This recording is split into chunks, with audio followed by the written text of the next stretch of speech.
Hello everyone. Whosoever has history on his or her mind as an optional subject but still is not ready to make up the final mind that yes, I have to go with history as my optional subject because of two unknown fears. Why I call them unknown? Because nobody knows that from where they come, why people say so, and still so many people qualify with history as their optional subject, and the incidence of failure in history is as good as any other optional. So what stops us? What holds us back? Let's understand and then make up our mind to opt for history, right? So जिन लोगों को history लेने का मन करता है लेकिन ये डर रोकता है कि हिस्ट्री का सिलेबस ज़्यादा है या इसमें मार्क्स नहीं आते, उनके लिए एक सिंपल मैसेज, ये जो अननोन फियर हैं कि किसी ने बताया कि हिस्ट्री में मार्क्स नहीं आते, राइट, या मुझे लगता है कि हिस्ट्री का सिलेबस ज़्यादा है, आओ आज इन सब डर को ख़त्म करके हिस्ट्री ऑप्शन को अंडरस्टैंड करते हैं in a proper logical and scientific manner. Before I proceed further, एक ना 2018 बैच के आईआरएस ऑफिसर हैं मिस्टर मुदीत जैन, उन्होंने एक बहुत ही ब्यूटीफुल एनालिसिस किया प्रीवियस ईयर ट्रेंड्स के ऊपर, right. What he come up with is a simple fact that in the last 5 years more or less all the options are having the same success rate and almost the same failure rate. So that means those who make up their mind under some other kind of influences rather than having their keen interest in a particular subject, usually they do not score marks in any option, and so is the story with history. जिन्होंने मन से subject नहीं चुना और बस किसी कारण से ले लिया, उनके मार्क्स नहीं आए और हिस्ट्री के साथ कुछ ऐसा ही हो गया, right? So let us understand a basic thing that the syllabus is not too vast, too wide. It is not. Why I am saying so कि सिलेबस बहुत ज़्यादा नहीं है, उसका ना एक सिंपल लॉजिक के साथ मैं आपको एक इंटरप्रिटेशन देता हूँ. Let me make you understand. अगर मैं ऑप्शन नहीं ले रहा हूँ, I haven't opted history as the optional subject but still I am studying it for GS.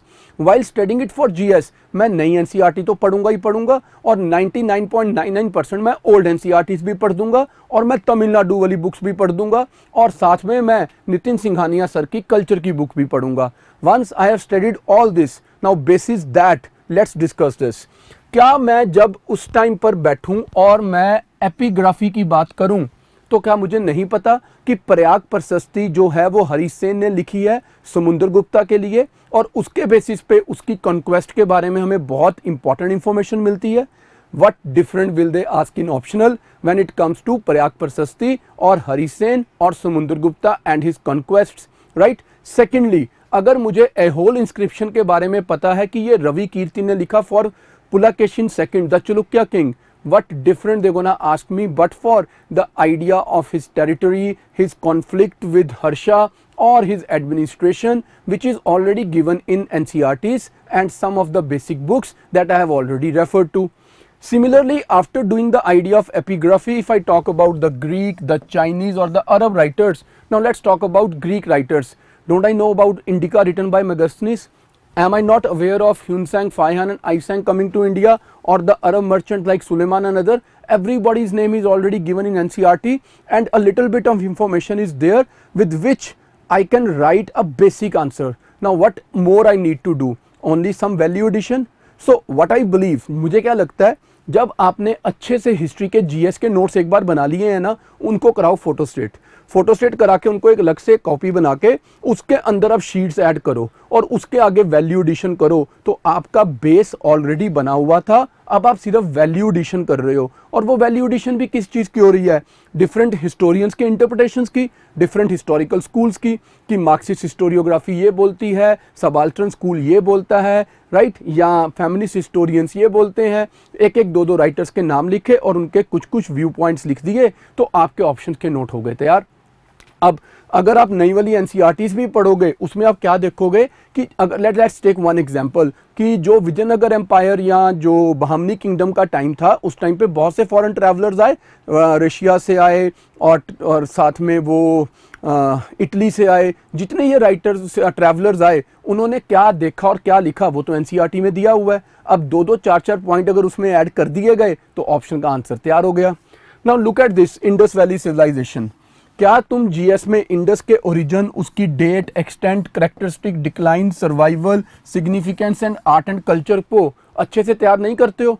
क्या तुम नहीं पढ़ते हो कि इंडस वैली के ओरिजिन के बारे में क्या थ्योरीज हैं? बहुत अच्छे से हम उसको पढ़ते हैं। उसके की फीचर, कैरेक्टरिस्टिक फीचर्स क्या हैं, वहाँ पर ड्रेनेज सिस्टम है, वहाँ पे अर्बनाइजेशन है, वहाँ पे टाउन प्लानिंग है, क्या नहीं पढ़ा हुआ? Already everything has been covered. Similarly look at this megalithic culture. Aryans की बात करो, expansion of Aryans in India. क्या जीएस में हम ये नहीं पढ़ते हैं कि मैक्स मुलर ने बताया आर्यन सेंट्रल एशिया की तरफ से आए, पहले आके सब सिंधु रीजन में रुके, where there was the Indus and its 5 tributaries and the Saraswati river, और फिर उनका ईस्टवर्ड एक्सपेंशन हुआ गंजेटिक वैली की तरफ, और साथ साथ वो सेंट्रल इंडिया एंड फिर साउथ इंडिया की तरफ एक्सपैंड किए। ये सारा कुछ तो हम ऑलरेडी पढ़ के बैठे हुए हैं। Once we have done all this, Mauryans की बात करो, अर्थशास्त्र नहीं पढ़ोगे जीएस में? मौर्य, अशोका के एडिक्ट्स, अशोका का धाम, अशोका की पॉलिटी, एडमिनिस्ट्रेशन, क्या नहीं पढ़ते हम लोग जीएस में जो ऑप्शन में नया दिखता है, राइट? सो मैं ना अब बाकी सिलेबस को तो ऐसे नहीं समझाऊंगा, क्योंकि अगर हम मिडीवियल में चले जाएं, मॉडर्न में चले जाएं, वर्ल्ड हिस्ट्री में चले जाएं, सो मोर और लेस आपको लगेगा कि ये सारा सिलेबस मैंने एक बार देखा हुआ है। तो आज का जो आपको एक नया आइडिया मैं दे रहा हूं हिस्ट्री ऑप्शन का, वो क्या है? जो आप बनाओ जीएस के लिए नोट्स, उसको बना दो ऑप्शन का बेस, एज इट इज कराओ उसको जीरोक्स, और साथ में हर एक टॉपिक के साथ एडिशनल शीट्स लगाओ, उसके ऊपर करो वैल्यू एडिशन, कि ये हिस्टोरियन का नाम लिख दिया, ये स्कूल का नाम लिख दिया कि ये कौन सा स्कूल है, और साथ में उनके एक एक दो व्यू पॉइंट्स या कोई अच्छे से कोट्स लिखे, तो भाई ऑप्शन हो गया तैयार। जितने में आपका एंशिएंट इंडिया खत्म हुआ जीएस का, साथ के साथ एंशिएंट इंडिया ऑप्शन का उठा दो। जितने में मिडीवियल खत्म हुआ, अब मिडीवियल उठाओ। तो मुझे नहीं लगता कि जीएस में अगर हिस्ट्री आप 1-1.5 महीने में खत्म कर लोगे, तो उसके बाद ऑप्शन में आपको 3-3.5 महीने से ज्यादा का टाइम लगेगा। At max it is a journey of 4 to 5 months, and then if you write answers and get them regularly evaluated, तो हिस्ट्री में मार्क्स पक्के आएंगे, right? People score 280, 290, even 300, but then it is the story with every optional. If X, Y or Z option has become very popular that people are scoring 320s or 330s in them, then have you ever seen that people in the same option score less than 50 or 60 marks? That means they were not preparing as the subject was to be prepared. So is the story with geography, so is the story with public administration or history or any subject. Now just identify, locate your interest and just give it your best attempt. You will definitely score more than 300 marks. Few of my students have already scored near to 300 marks, and I can tell you that how they did it, what differently they wrote, and what made all the difference. So here is the syllabus, basic syllabus, which I wanted to show you once to make you understand that almost everything that we talk about. Now if we talk about philosophies, we talk about Shankaracharya, Vedanta, Ramanuja, and we talk about Madhva or anything, we talk about Bhakti and Sufi movement, we talk about everything, right? Even the literature, NCERT की book में तुम्हें मालफुजात word मिलता है लिखा हुआ, और उसी पे ऑप्शनल में क्वेश्चन आ जाता है मालफुजात लिटरेचर के ऊपर। सो जिस दिन तुम्हारे ये नोट्स बेसिक बन गए, जो तुमने जीएस में बुक्स पढ़ी थी, new NCERT, old NCERT, Nitin Singhania और तमिलनाडु वाली बुक, भाई तुम्हारा 70% सिलेबस हो गया कंप्लीट। अब तुम्हें सिर्फ 30% बीच में वैल्यू ऐड करनी है, और वो वैल्यू ऐड करने के लिए भी we are there to help you to complete the entire process in about 3.5 to 4 months। तो सिलेबस की तो बात हो गई खत्म। अगर मैं उठाऊं मॉडर्न इंडिया को, या ये ट्रांजिशन का टाइम देखूं, क्या नहीं पढ़ रहा हूं इसमें से मैं ना, मुगल एम्पायर के बारे में I have to study about Mughal paintings, provincial architecture, पढ़ते हो ना सारे का सारा, ये क्लासिकल म्यूजिक, ये तो तुम कल्चर के लिए पढ़ ही रहे हो जीएस के लिए, तो नया तो कुछ भी नहीं आया इसमें जो तुम्हें पढ़ना पड़े। इकोनॉमिक ब्रिटिश की बात करो, परमानेंट सेटलमेंट, रॉयतवाड़ी, महलवाड़ी, क्या नहीं पढ़ना तुमने। So basically the entire syllabus is covered. The new things are not many. They are 1 or 2% of the entire syllabus that you have not done in your GS. So you keep fearing for that 1 or 2% and opt for some such subject in which initially you have no interest, but then you try to generate that interest and it becomes difficult to sustain the interest, and that is why there is so much of the incidence of failure. So leaving this topic here, now in the next idea I will be talking about the previous paper to make you understand that the things are not difficult. So after knowing that the syllabus is not vast, now let's have a look at the previous papers and understand that even a GS student can still make up his mind that what is to be written, and if you are given a little bit of extra effort, so you can easily write your answers. तो अगर एक GS का student भी ये questions देखे ना अच्छा पढ़ने के बाद, वो तब भी इनके आंसर्स बना सकता है. Let's take few examples. एक क्वेश्चन आया, do you agree that archaeological evidence often helps in the better understanding of literary sources comment.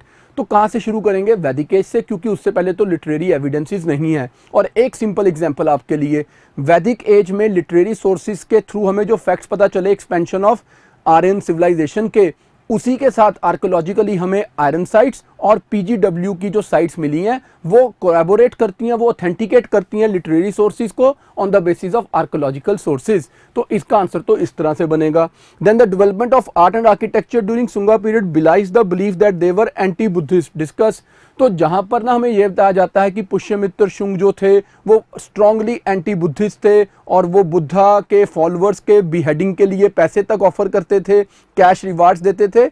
But जब हम उनके टाइम के आर्ट को देखते हैं तो हमें पता चलता है art and architecture say that it was not completely a time of anti Buddhist activities, क्योंकि उस टाइम पर स्तूपा बने हैं, विहारा बने हैं, चैत्या बने हैं. धीरे धीरे बुद्धिज्म एक्सपैंड हुआ, मोर पॉपुलर हुआ, तो एंटी बुद्धिस्ट आइडिया बिलाय हो जाता है, वो झूठ साबित होता है. इसी तरह से did the mastery over agriculture act as a leverage for the rise of Harappan towns and cities. कितना सिंपल क्वेश्चन है, क्योंकि हड़प्पन्स का जब वो इंडस जोन में आ गए जहां पे उनको फर्टाइल लैंड मिल गया और उनका एग्रीकल्चर सरप्लस हो गया, उसके बाद उनको वो डेक्सटेरिटी का मौका मिला, वो ट्रेड स्पेशलाइजेशन या क्राफ्ट स्पेशलाइजेशन का मौका मिला, जिसके कारण वो एक अर्बन रेवोल्यूशन बना. और उस अर्बन रेवोल्यूशन में हमने क्या देखा कि हड़प्पन टाउन्स एंड जो सिटीज हैं वो मोस्ट मॉडर्न वे में डेवलप हो पाई. तो where is that question which can not be understood on the basis of what you have studied in your GS, and you cannot even write a good answer to it.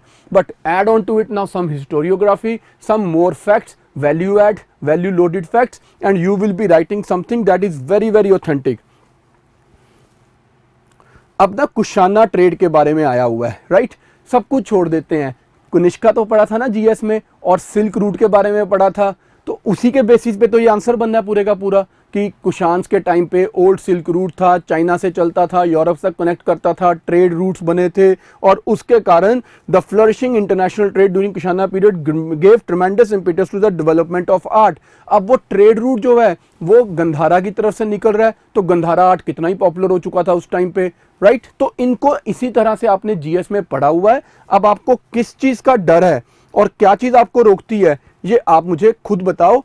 And now if you have understood and you want to start history as your optional, I am starting a very new, very fresh batch in which I am going to make a lot of improvisations, lot of experiments, so that you must score best and the best marks for your history optional. The batch is starting from 15th of July, right? 15th of July to 15th of August, August to September, September to October, October to November, the syllabus will be finished, and by 15th of December I will take your test. Now from 15th of December to 15th of January you can revise your syllabus and write more answers and get them evaluated. After 15th of January then you can focus on your pre. Your option is all done, your tests have been taken, your answers have been evaluated, and you have done one proper revision of your entire syllabus. Now after pre we will have one more test series, and I will again evaluate your answers. Where there will be need we can add some more value and score almost 300 or 300 plus marks in our history optional. So those who are interested can just WhatsApp me. There is no need to call.